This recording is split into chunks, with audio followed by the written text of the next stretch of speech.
Magandang araw sa inyong lahat. Ako si George, kasama ko ang mga kaibigan. Ako si Andy. Ojin, Riders. Kami po ay galing ng San Jose, taga San Jose po kami, Occidental Mindoro. At narito po kami sa bayan ng Paluwag ngayon upang akyatin ang bundok ng Mount Calabite. At dito po kami magsisimula sa resort ng Palawagan.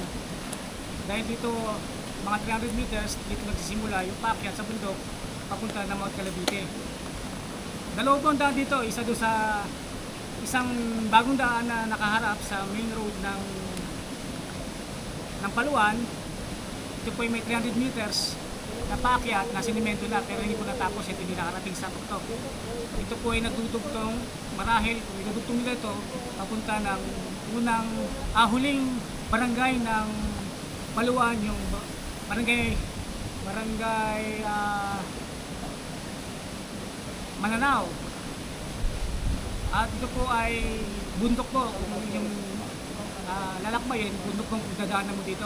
At mula po sa barangay Mananaw, may daan din naman po papunta na Lusot ng Abra. May daan na po ito pero hindi pa po ito pwede sa mga four-wheels dahil nasisira pa rin po itong kalsada nito sa tagulan. Mga two-wheel drive lang po ang nakakapasok at nakakalabas dito. Samahan nyo po kami at nang maranasan ninyo kung paano pag-akyat dito at makita ninyo ang likas na kagandahan ng Mount Calabite sa taas. Salamat po. Samahan niyo po kami muli sa aming paglalakbay.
Pare, tira na!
Hindi ko alam kung saan daan dito eh. Dito tayo sa kaliwa. Saglit lang, pre. Ayun tayo. Hindi, doon nakatantayin sa taas.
na.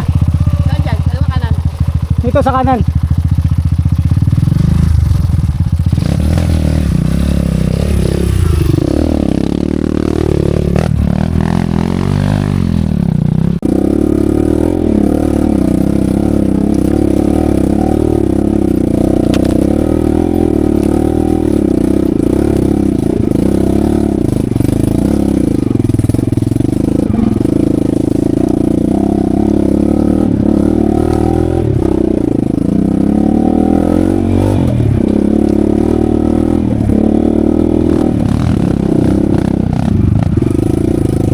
Abante pare. Abante. Diretso lang.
Bante pre.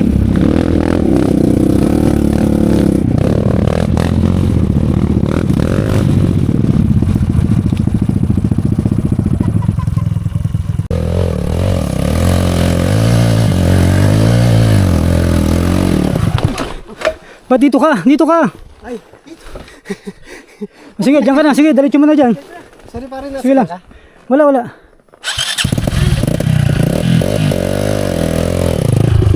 Chelo, sundan mo lang yung kanan.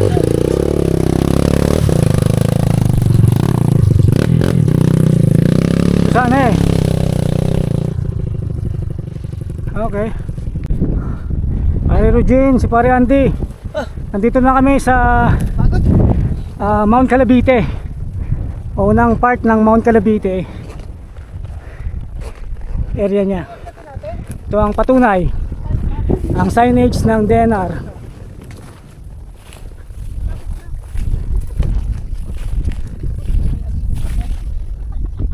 Sandang ka na lang. Ang alin? Sandang ka na lang. Ito na kami kataas. Sandang ka na lang ito.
Ito yung tanawin ng bundok ng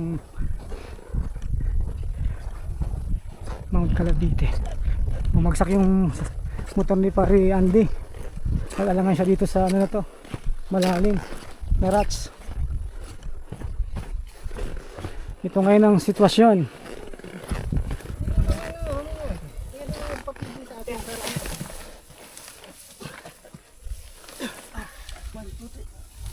Oh, diba?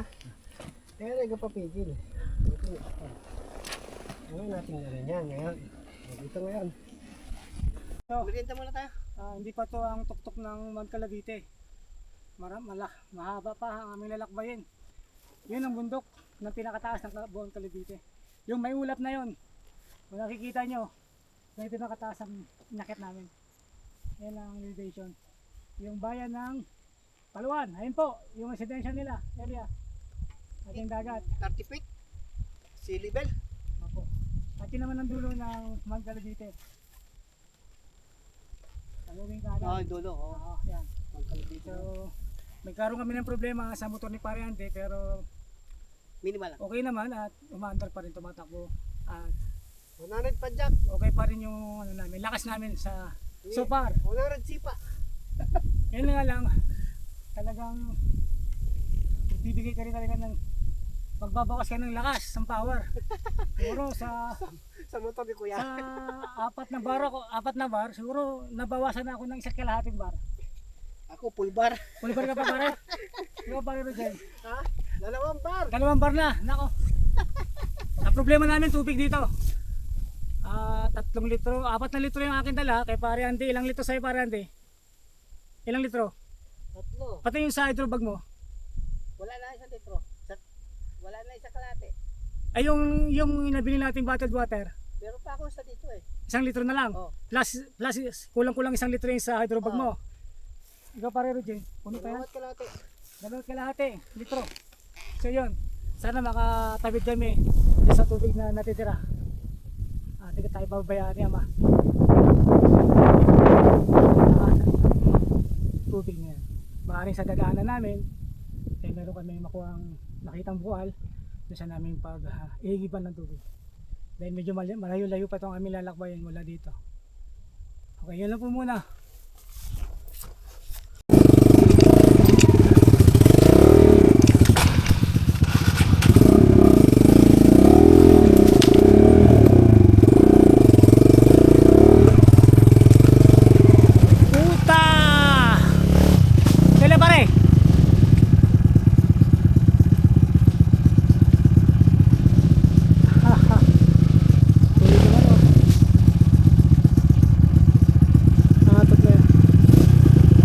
Lang ako nasisilo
Tanghalian na kami ngayong alauna. Ito ang binaon namin galing sa karinderya sa bayan ng Mamburao pa. Adobong baboy sa kadalawang kanin. Pare-parehas kami. Pare Regine, masarap ba? Okay naman. Wala pa natikman. Oh, ang masarap pa lang yung yung dinadaanan namin trail. Yun pa lang yung masarap. Kain muna kami. Tira na uli kami. Yan ang landas. Pinarangan ng mga loggers tong daan talaga. Itong trail. Wala kaming magawa kundi lumiban dito sa itong masukal na to. At tinambakan din nila ng mga kahoy yung daanan dito. Pero nakalusot na si Pare Andy.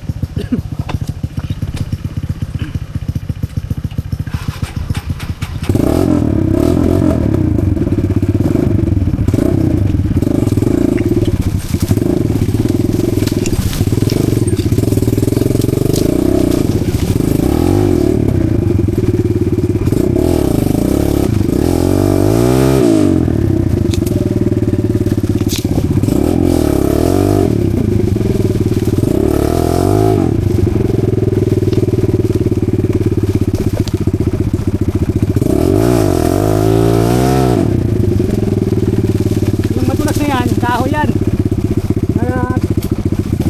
Tinapa sila. Dito nila nilagay.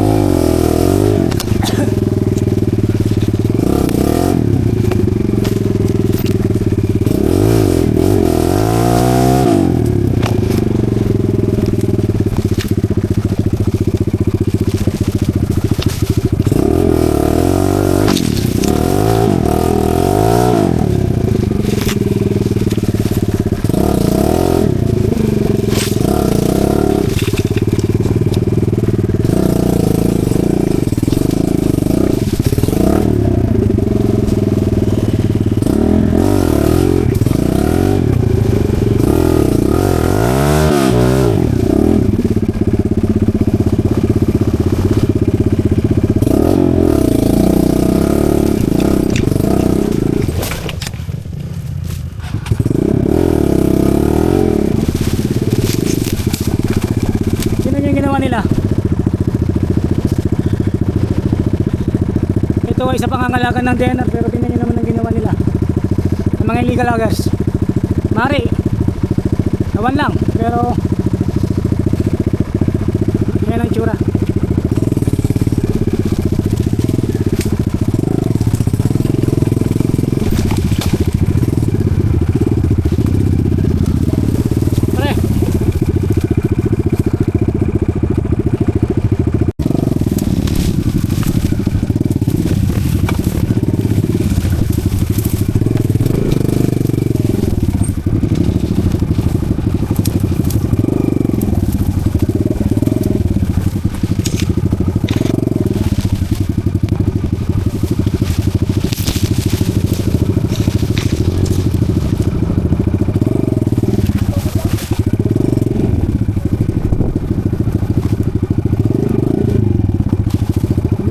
Bakit hinaharangan nila ng kahoy itong daan?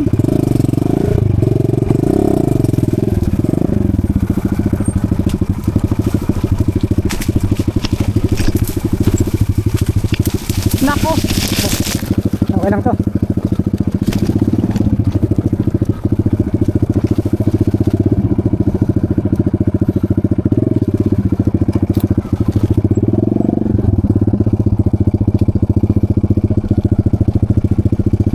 Here's the way.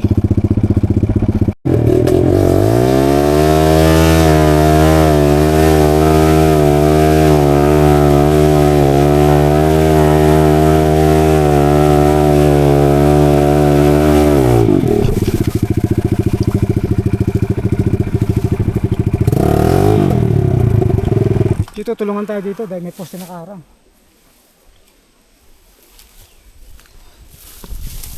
Yan na, daan pare. Daan ba yan? O daan yan, dyan ang daan talaga. Yan, Sinordigro to noon eh. Yan daan yan, gubat na uli yan. Ngayon, binakurang kasi nila. Dati wala naman tong barbed wire eh. So, bubuksan natin. Babalik din natin. Makadaanan tayo. Okay. Sinorbe ko tong dinaanan namin nung araw, noong 2021. Ito talaga yung daan eh. Dahil ito ay kumunoy pa to. Tingnan nyo naman dinaanan ko. Lubog ang motor kayo na doon sa may tubig. Buti nga ngayon medyo matigas-tigas na rin yung ilalim. Noong araw doon kami dumaan sa taas ng bundok na yan. Kami nila Bernard, Christo, si Dennis. Yan taas ng bundok na yan. Ako bumaba kasi hindi kami pwede dumaan dito. Tapos pinasampan namin noong araw dito sa kabilang side. Ito, daan na yan, maliwanag. Pero ngayon wala na. Wala ka na makikitang bakas. Diyan lang sa umpisa. Mga 20 meters makikita mo pa. Pero pagdating mo sa lampas na 20 meters, mula dyan sa bakod, wala na. Puro puno na. Bumagsak, masukal. Kaya wala na. Balik kami. Tingnan namin kung makanap kami ni bandaan.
Kumunoy na to.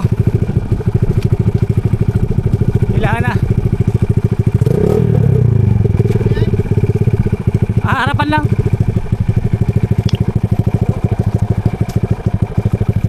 Ganun lang, provide po lang. Sakay. Sabi na.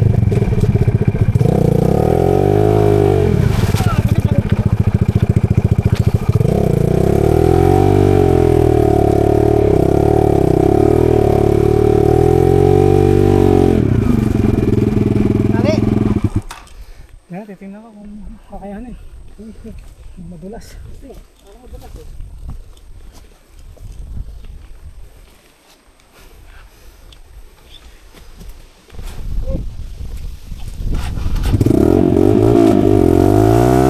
Hey, 4x4! Pag hindi kinaya, tali tayo.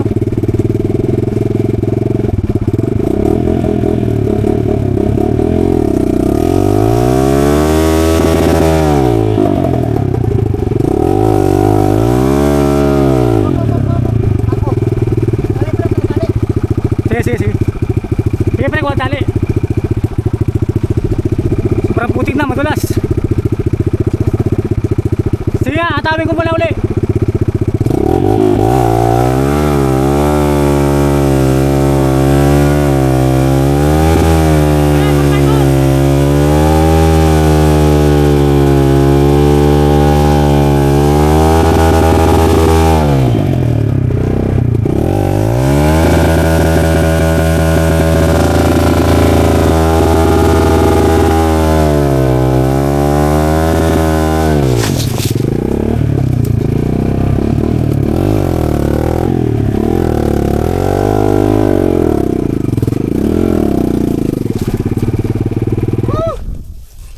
Patawad po.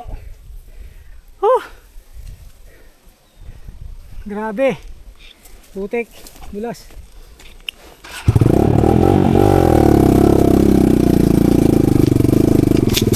Pare, gamit. At least makalabas ulit tayo. Oo. Walang daan. Dan. Hindi na makita ang landas. Ang landas nandun sa kabila.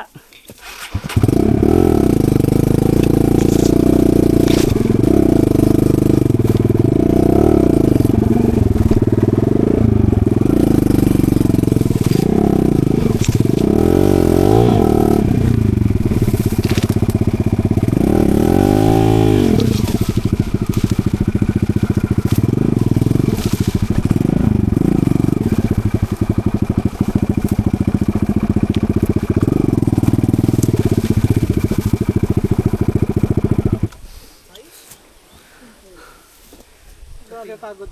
Tama yung sinabi ni Manong doon ang daan sa kabilang side. Yung Bukana. Buka niya. O kanina yung naghiwalay ng landas. Nagkanan tayo eh, kaliwa sila. Oo. Kaya sabi ni Manong doon sa baba, doon sa hinahanap mo, na ito hindi na madanan. Dahil wasak-wasak na yung daan, hindi mo na makita. Sabi mo kasi, try natin. Try ulit natin. So wala talaga. So ito na nga. At least nakabalik tayo uli. So hindi namin alam kung ano pang dapat natin gawin sa ngayon, pero babalik kami. Kung anong plano, ay doon natin malalaman yan. If God's will, mangyayari ang mangyayari. At kung hindi, ay tatanggapin namin ang maluwag. Kung kulang sa oras, kulang sa panahon, para tirahin pa ito muli sa ibang daan. Abangan nyo na lang. Balik tayo. Oo.